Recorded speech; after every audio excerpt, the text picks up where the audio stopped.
This is your News Source Evening Bulletin for today, Tuesday, the 3rd day of September in the year 2019. Here is what we're tracking tonight. Commissioner of the Guyana Elections Commission says Gunraj described today's statutory meeting of the Commission as another wasted day with wasted discussions. The opposition-nominated member of the Commission said based on the discussions that took place today, the Elections Commissioners are far away from holding discussions on the actual holding of elections.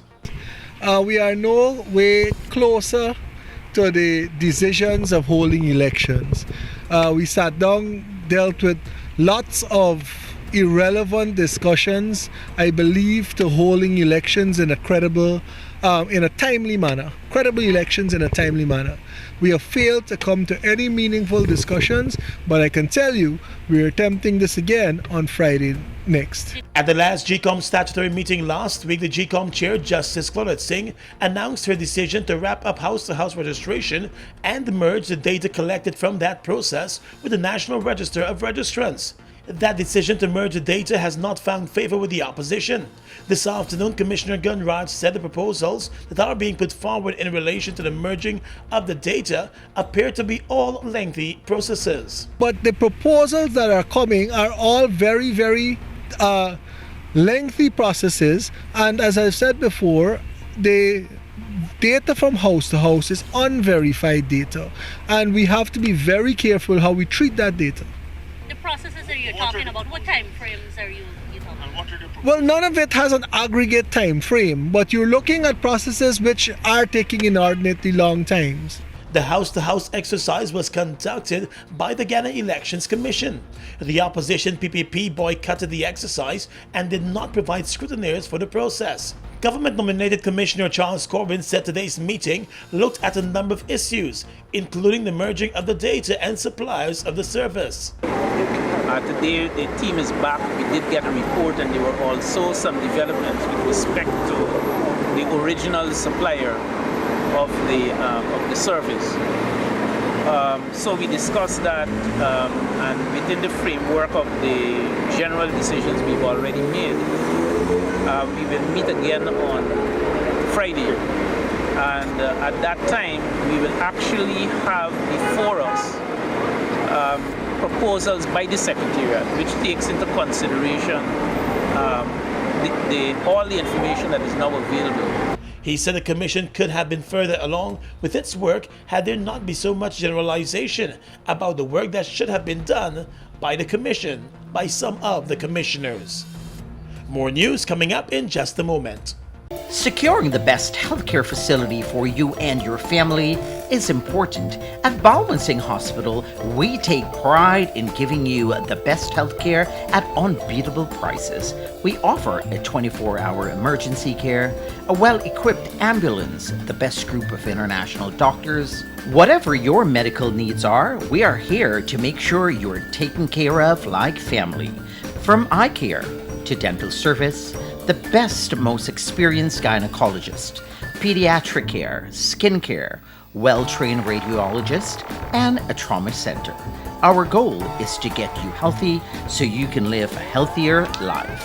Balwant Singh Hospital, caring for you and your family by offering healthcare at unbeatable prices. Live, love, and enjoy life. Call 226-4279 or visit us at 314 East Street, Georgetown. Balwant Singh, best healthcare at unbeatable prices.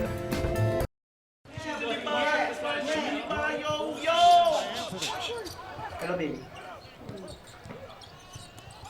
Yeah. It's knocked away from Young Huang. Yo, why you gotta get away from the credit, buddy? I reckon you might take from blah blah. Let me watch the game, but it's not you that buy back the credit when it's done. Buy back like a shit money for five. Five? Activate the GTT Fab 5 plan today. For only 5,005, you get free unlimited calls to 4 of your closest family and friends, 5 gigs of data plus 250 text messages, and your Fab 5 friends can call you for free. GTT Fab 5. Wait. So who we putting as we Fab 5? Yours. Experience bliss in an exclusive atmosphere as Universe boss Chris Gale celebrates his 40th birthday in Guyana. Batman out and stunting. Chris Gale Kyle kick like dumpling. 40 Shades of Gale featuring Kes the Band live and in concert. If you're coming down from the mountain, oh God, oh. At the Arthur Chung Conference Center on Saturday, 5th October. Piece of vinyl glass. Right now my vibes up are getting on. It's no regrets if tomorrow never comes. Early bird tickets $3,000, general $4,000, stage front $10,000. 40 Shades of Gale. Party with the Universe boss Chris Gale and a star-studded cast of international cricketers. 40 Shades of Gale, featuring Kes the Band live and in concert at the Arthur Chung Conference Center on Saturday, 5th October. All across our nation, Guyana, we see it in your lives. The future growing even stronger. GBTI, all eyes on Guyana skies as the voices of our people rise. Singing GBTI, Guyana's pride is in your eyes. GBTI, we see Guyana through your eyes.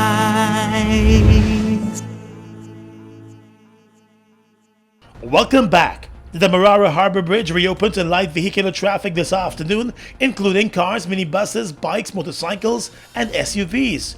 The bridge should be open to other types of vehicles later this week, as the assessment works are completed. Bridge General Manager Ralston Adams told reporters this morning that most of the work has been completed, as technicians worked late into the night and early this morning. He said his workmen faced some difficulties in reconnecting the anchors as some new ones got loose. When we got this morning to start working, we realized that we had some difficulties. We mentioned that there were 9 anchors to reconnect yesterday. Between yesterday and this morning, that number changed. That number went up to somewhere about 16. How that? What we realized is that a lot of the buoys, some of them got punctured, and at that point they start taking on water, and it did not start showing till later down in the morning. Mr. Adams said some of the anchors were dragged on the bed of the river by the tug that crashed into the bridge on Monday morning. He explained that while the bridge has been reopened, the workmen will have to return at a later date to complete other related works. Adams said he's proud of the work done by the Harbor Bridge team, including the engineers and other workers who worked around the clock to ensure that the repairs were completed in the shortest possible time. We have reconnected 14 as of this morning. We have at least another 4 we're looking at during the week, and hopefully that will put us in a much better position. So I want to say to this team here that we have, I think I always see on Facebook everybody says, oh, I got the best team, but I can tell you without a doubt, Harbor Bridge, we've got the best team. The crew of the tugboat that slammed into the bridge remain in custody this evening. The Maritime Administration and the Guyana Police Force are probing the incident. While that accident that closed down the Demerara Harbor Bridge on Monday and most of Tuesday has also impacted the garbage collection in the city. One of the companies contracted to carry out garbage collection in Georgetown is Purin Brothers, which is a company based in West Demerara. With the bridge being closed on Monday, the trucks were unable to carry out their contracted obligations here in Georgetown, as they are usually parked at the company's headquarters on the west side.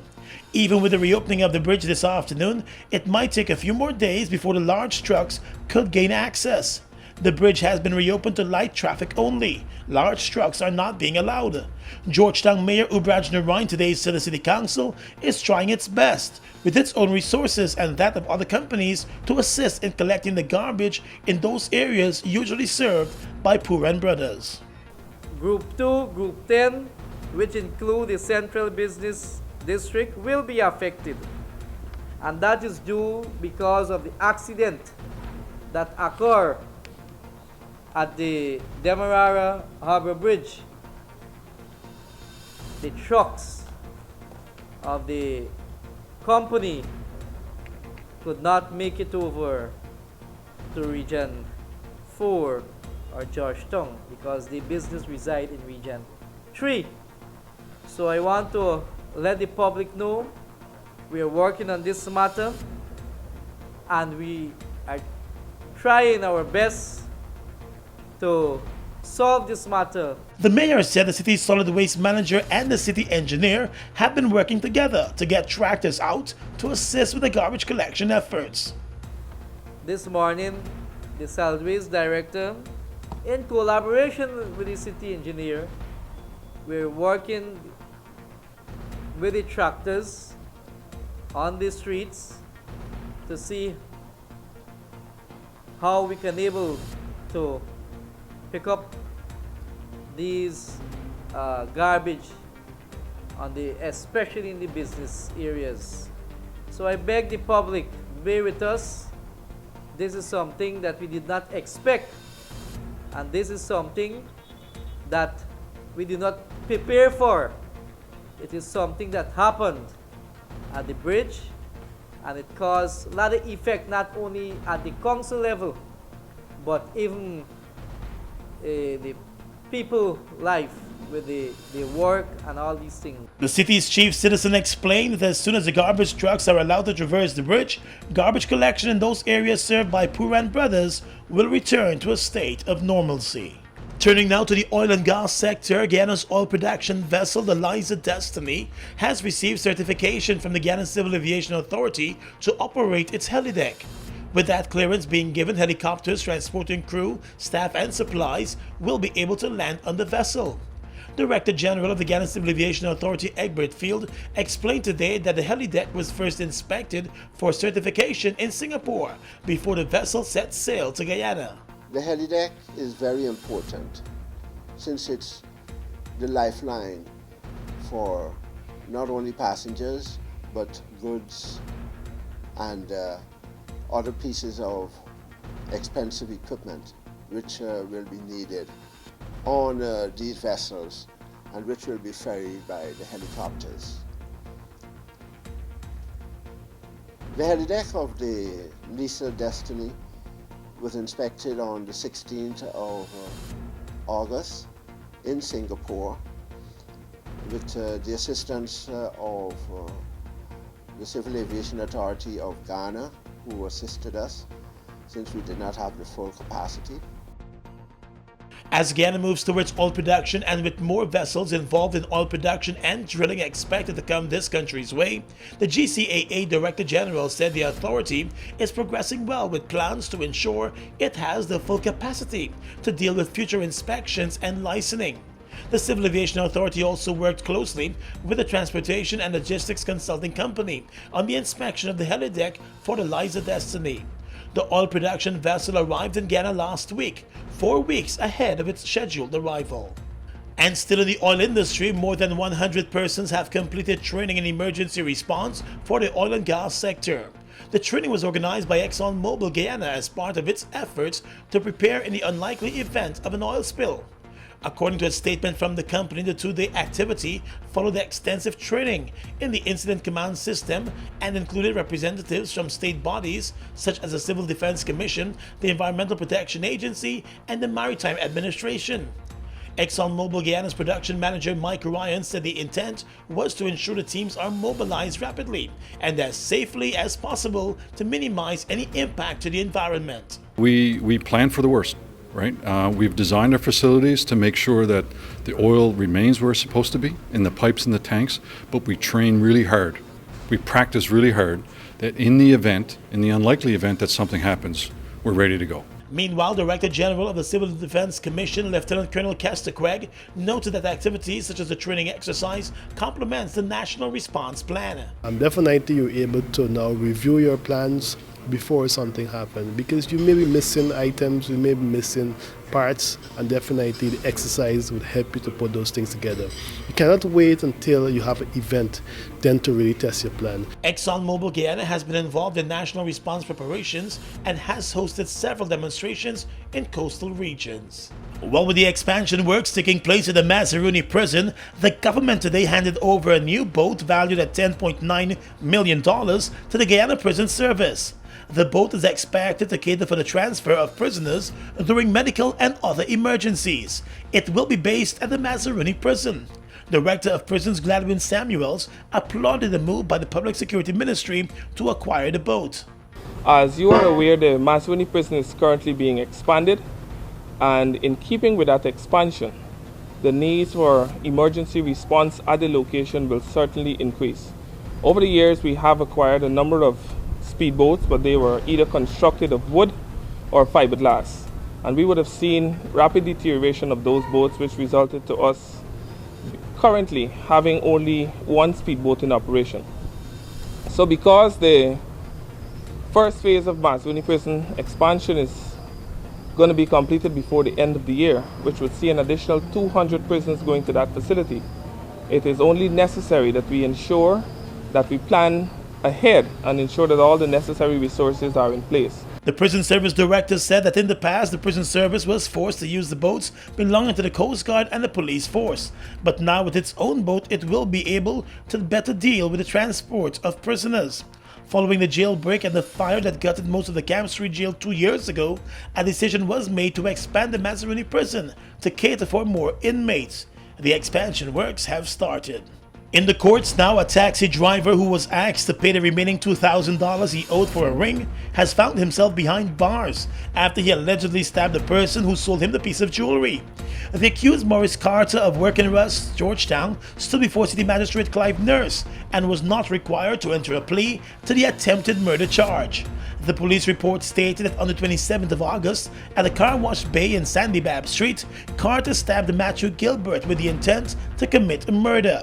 The police prosecutor explained that on the day in question, Gilbert confronted Carter over the $2,000 balance in payment that he owed for a ring he had purchased. It is alleged that the accused, Maurice Carter, became annoyed with the man's reminder and whipped out a knife and stabbed him to the chest. The prosecutor objected to bail since the victim is still hospitalized. The magistrate refused bail and remanded the taxi driver to prison until later this month. Across the Region is coming up next.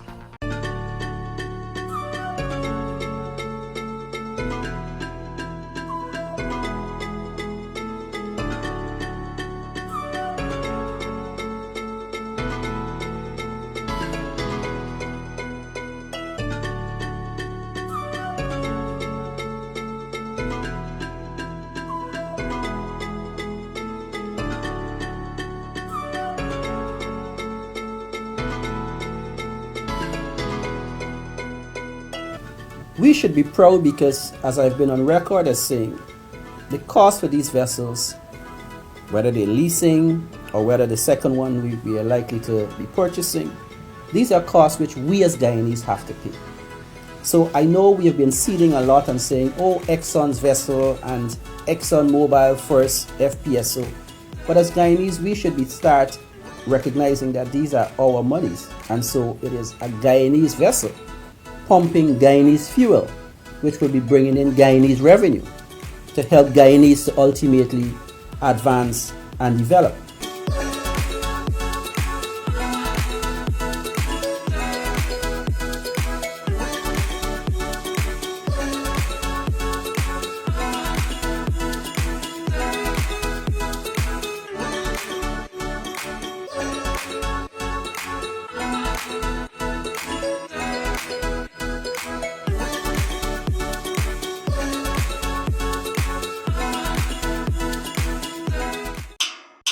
Fuel it up and win!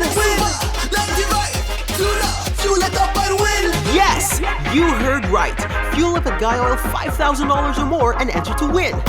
Tune in to Jumpstart on 94.1 FM Monday and Friday to receive your call to win big. Check Facebook for participating locations and more details. Protect your fuel system, boy. High mileage and performance, boy. Fuel it up and win. We are legions of men standing strong, but never too proud to stoop and help someone. We must send a clear signal to all. Do right. Walk in upright ways, knowing that's what being a man is all about. And ever aware that things will only get worse when good men do nothing. Stand strong. Be the one to live right. Across the region right now, the slow-moving Hurricane Dorian, one of the most powerful Atlantic hurricanes on record, pounded Grand Bahama Island today and was forecast to come dangerously close to Florida's coast by the end of the day. Dorian has been pounding the Bahamas for days, killing at least 5 people in the Abaco Islands in the northern Bahamas and inundating homes with flood water ahead of its expected advance on the U.S. coast, where more than 1 million people have been ordered evacuated. But the hurricane weakened to a Category 3 storm, with maximum sustained winds of 120 miles per hour. The U.S. National Hurricane Center said it was moving northwest at 1 mile per hour, well below walking speed. The exact toll of the devastation in the Bahamas will not be clear until the storm passes and the rescue crews get on the ground. Argentina has imposed currency controls in an attempt to stabilize markets as the country faces a deepening financial crisis. The government will restrict foreign currency purchases following a sharp drop in the value of the peso. Firms will have to seek central bank permission to sell pesos to buy foreign currency and to make transfers abroad. Argentina is also seeking to defer debt payments to the International Monetary Fund to deal with the crisis. In an official bulletin, the government said that it was necessary to adopt a series of extraordinary measures to ensure the normal functioning of the economy, to sustain the level of activity and employment, and protect the consumers. The central bank said the measures were intended to maintain currency stability. And finally tonight, in the United Kingdom, Tory rebels and opposition MPs have cleared the first hurdle in their attempt to pass a law designed to prevent a no-deal Brexit. Commons Speaker John Bercow granted them a debate and vote on taking control of the Commons agenda. If successful, they would be able to bring forward a bill seeking to delay the UK's exit date beyond the 31st of October. Officials from the Prime Minister's office have warned that the Prime Minister will push for an election if they succeed.